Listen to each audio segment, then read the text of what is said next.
ازيكم حبايبي عاملين ايه؟ يا رب تكونوا كلكم بخير. هحكي لكم حكايه النهارده وهستنى رايكم في التعليقات. صاحبه الحكايه بتقول: انا واحده عندي 42 سنه، ومن ساعه ما جوزي توفى من 5 سنين ومحدش جه جنبي خالص لحد ما حصل اللي حصل. كملوا معايا القصه وهتعجبكم. صاحبه الحكايه بتقول: انا عندي 42 سنه وجوزي توفى من 5 سنين، معايا منه بنت واحدة ومخطوبة حاليا وعلى وش جواز.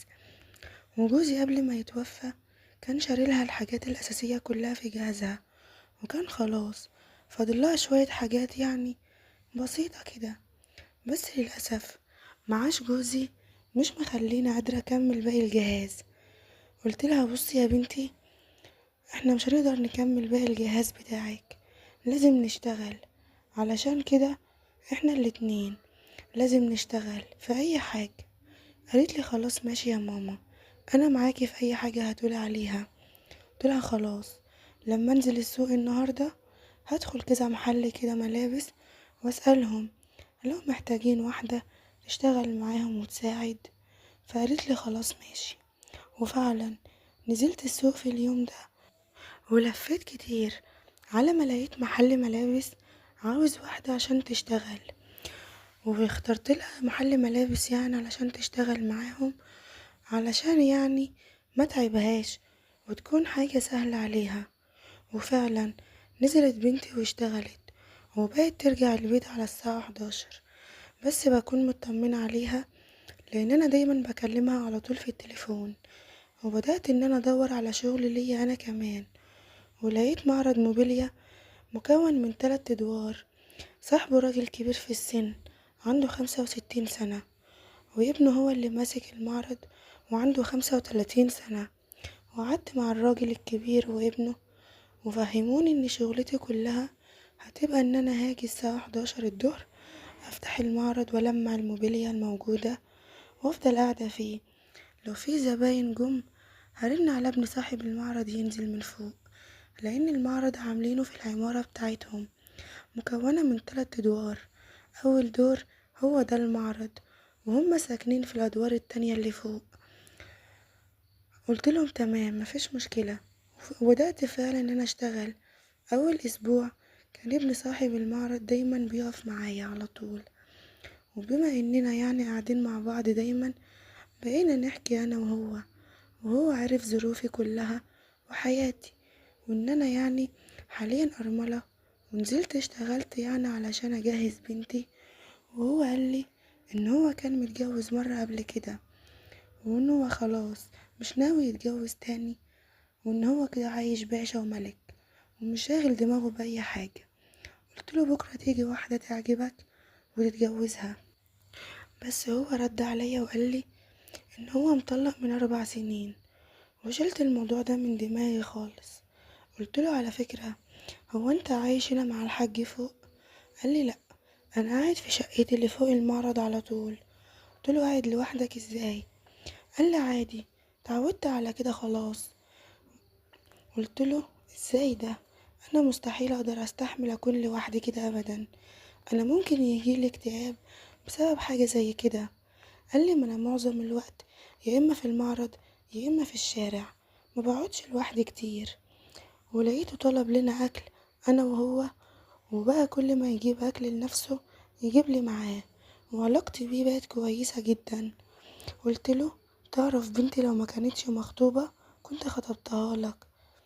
قال لي: طيب وانتي مش بتفكري ان انتي تتجوزي تاني برضو؟ انتي لسه صغيرة. قلت له: هو مين ممكن يتجوز واحدة عندها 42 سنة؟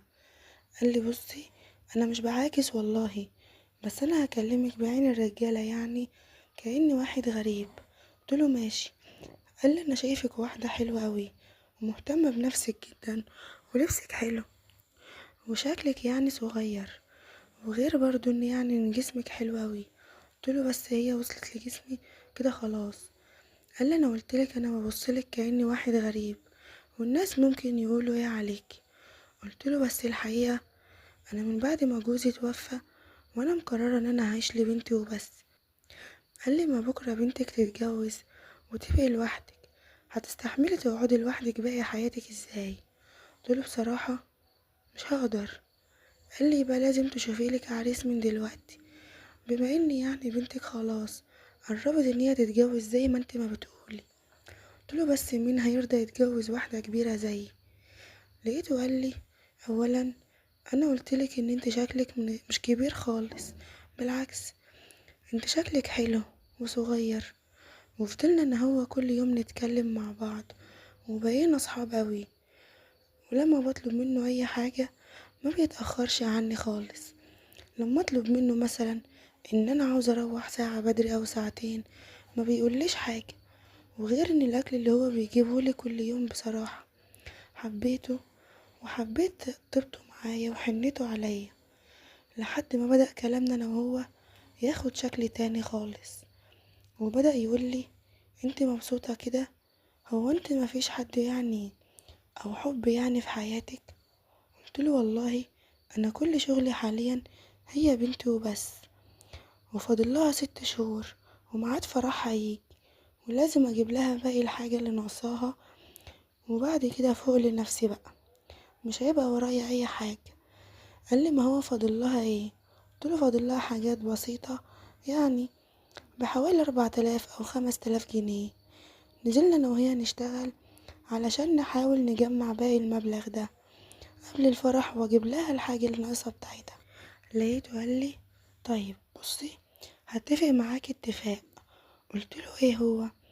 قال لي انا هساعدك وفي نفس الوقت برضو هيكون من مرتبك. قلت له يعني ايه؟ قال لي انا هتصرف لك في المبلغ كله، وكل شهر بدل ما بتاخدي مرتبك كامل لا، هتاخدي يعني نص المرتب. قلت له بس ده كتير عليا والله. قال لي لا، مش كتير عليكي ولا حاجة، المهم عندي ان ابويا ما يعرفش اي حاجة عن الموضوع ده خالص. قلت له حاضر. وما كنتش مصدقة ان حلمي خلاص هيتحقق وهكمل حاجة بنتي كلها. وفعلا بعدها باسبوع اداني المبلغ كله، واستغربت جدا ان هو ما كتبش وصل امانة بالفلوس ولا اي حاجة. وقلت له لا معلش، مش هاخد الفلوس دي الا بوصل امانة، وده حقك وده دين في رقبتي لازم اسدده. وصممت ان انا اكتب وصل، وهو وافق بالعافية. ونزلت فعلا انا وبنتي وجبت لها بقية حاجاتها. ولما سألتني جبت الفلوس دي منين يا ماما، قلت لها عملت جمعية مع الناس اللي شغالة عندهم لما عرفوا ظروفي وخلوني قبضتها الاول. قالت لي طيب الحمد لله ان ربنا فرجها. وعدت الايام وبنتي اتجوزت، وانا كنت لسه شغالة في المعرض، وكان فاضل حوالي سنة علشان اقدر اسدد باقي المبلغ اللي كنت مستلفاه من ابن صاحب المعرض ده. وعلاقتي بيه بقت حلوة جدا، خصوصا بعد اللي عمله معايا، وان انا نفسي طول الوقت كنت ان انا ارد له الجميل اللي هو عمله ده باي طريقة، بس ما كنتش عارفة اعمل ايه. فجيت يوم بقوله على فكرة انا نفسي ارد لك الجميل اللي انت عملته معايا، بس مش عارفة اردهولك ازاي ولا اعمل لك ايه. قال لي يعني ممكن تعملي اي حاجة انا ممكن اطلبها منك؟ قلت له ده انا عينيا ليك. قال لي طيب ايه رايك ما تروحيش النهارده؟ قلت له مش فاهمه، في شغل هيتعمل في المعرض يعني وهسهر فيه؟ قال لي لا، سيبك بقى من شغل المعرض، احنا عاوزين نقعد سوا انا وانتي ونسهر سوا، بس مش هنا في المعرض. قلت له امال فين؟ قال لي عندي فوق، علشان في فيلم اتفرجت عليه وعجبني قوي، وعايزك انت كمان تشوفيه وهيعجبك. قلت له انت عارف انا بعزك قد ايه، بس صعب ان انا يعني اعمل كده. قال لي انا عارف ان هو صعب، بس انت لسه مش عارفاني امبارح علشان تكوني خايفة مني. احنا هنتفرج على فيلم سوا بعيد عن جو المعرض والشارع، بدل ما انا بقعد لوحدي اهو، تونسيني يوم واحد. قلتله مش موضوع خوف، بس انا من ساعة ما جوزي توفى وانا فعلا عمري ما قعدت مع اي حد تاني لوحدنا خالص. قال لي بس اسمعي كلامي، تعالي ومش هتندمي، هنسهر بس مع بعض، ولو ما كنتش مبسوطة من السهرة دي يا ست روحي وما تسهريش تاني معايا. قلتله بصراحة مش عارفة اقولك ايه. قال لي ما تقوليش حاجة وفكري وشوفي انت حابة تسهري امتى وعرفيني. قلتله خلاص، ممكن يوم الحد الجاي، علشان ورايا حاجات في الشقة النهاردة ولازم اروح اعملها، وبكرة هروق علشان ما يكونش ورايا حاجة. قالي خلاص ماشي اتفقنا. وفعلا يوم الحد جه، والمفروض في اليوم ده بنقفل المعرض الساعة 12 بالليل. قالي بصي، احنا هنقفل ساعة بدري. قلتله لا بلاش، علشان يعني الحاج ياخد باله ولا حاجة ان المعرض اتقفل بدري ويسألك يعني انت قفلت المعرض بدري ليه، خلينا نقفل ميعادنا احسن. لقيته قالي خلاص ماشي. وفعلا اليوم ده الساعة 12 في ميعاد قفل المعرض قفلنا عادي خالص. وبعد ما قفلنا، بدل ما اروح على بيتي، روحت داخلة مدخل العمارة وطلعت على السلم واستنيته في الدور الاول، لان انا ما كنتش اعرف مكان شقته فين بالظبط. وبعدها بدقيقة واحدة لقيته طالع ورايا، وبعد كده هو سبقني لحد ما طلع الدور بتاعه، وانا طلعت وراه. والشقة بتاعته كانت عبارة عن الدور كله. دخلت الشقة لقيتها كبيرة قوي، ومفيش شقة تانية في الدور غير شقته هو بس. علشان كده انا كنت مطمنة شوية، وقلتله ده انت قاعد هنا يا باشا مع نفسك. قالي والله العظيم بصحى برضو لما بكون قاعد لوحدي. المهم دخلت ولقيت قدامي ترابيزة مليانة لب وسوداني وفاكهة ومكسرات وعصاير. قلتله ايه كل اللي انت جايبه ده؟ قالي بصي، انا النهارده مش عاوز اخلي نفسك في اي حاجه، عاوزك ما تتكسفيش مني وتعيشي حياتك كأنك في بيتك بالظبط. ولقيته طفى النور وقال لي بصي، انا دلوقتي هفرجك على الفيلم اللي كنت بقولك عليه، هيفكرك بايام ما كنت عروسه، على بال ما اخد شاور وانت تكوني اتفرجت عليه واجيلك. قلتله خلاص ماشي.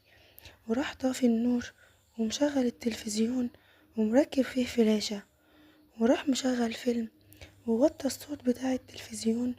ودخل هو علشان ياخد شاور، وانا قعدت علشان اتفرج على الفيلم اللي كان كله مشاهد يعني خلتني مش قادرة استحمل خالص.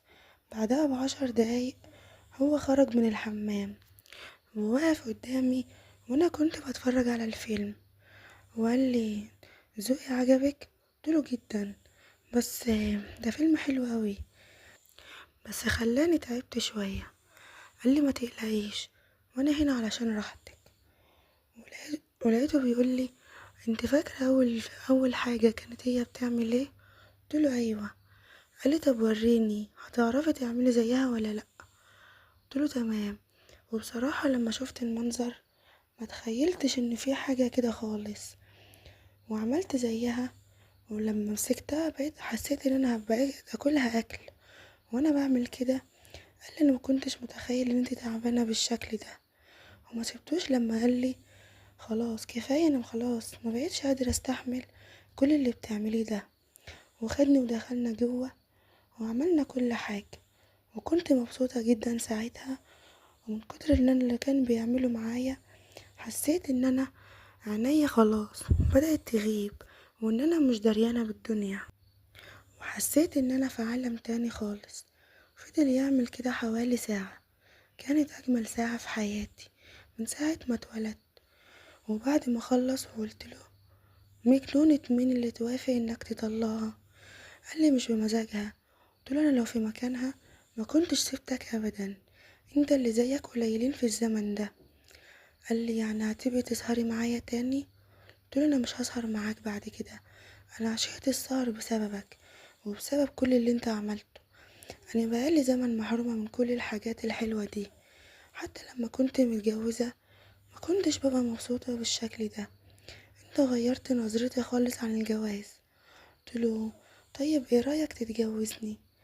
قال لي انا ما انا قلتلك، انا شايل الفكرة دي من دماغي خالص، كده احلى، نستمتع ونعيش حياتنا من غير من نكون مقيدين، فهماني؟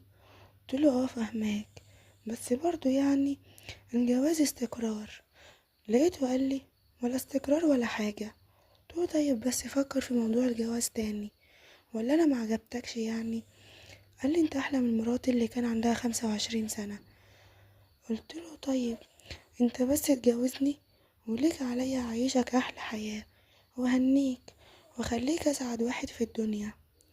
قالي طيب خلينا بس كده دلوقتي ونشوف موضوع الجواز ده بعدين، وانا حاليا شغالة معاه في المعرض، ووقت ما يطلبني بروح، وأمنية حياتي ان هو يوافق يتجوزني، ومش عارفة اعملها ازاي او اعمل ايه علشان اخليه يتجوزني. اللي عنده اي فكرة تخليه يتجوزني ياريت ما يبخلش عليا واكتبها لي في التعليقات. ودي كانت حكاية النهاردة. لو عجبتكم ما تنسوش تشتركوا في القناة وتفعلوا زر الجرس علشان يوصلكوا كل جديد، واشوفكم في حكاية جديدة تانية. مع السلامة.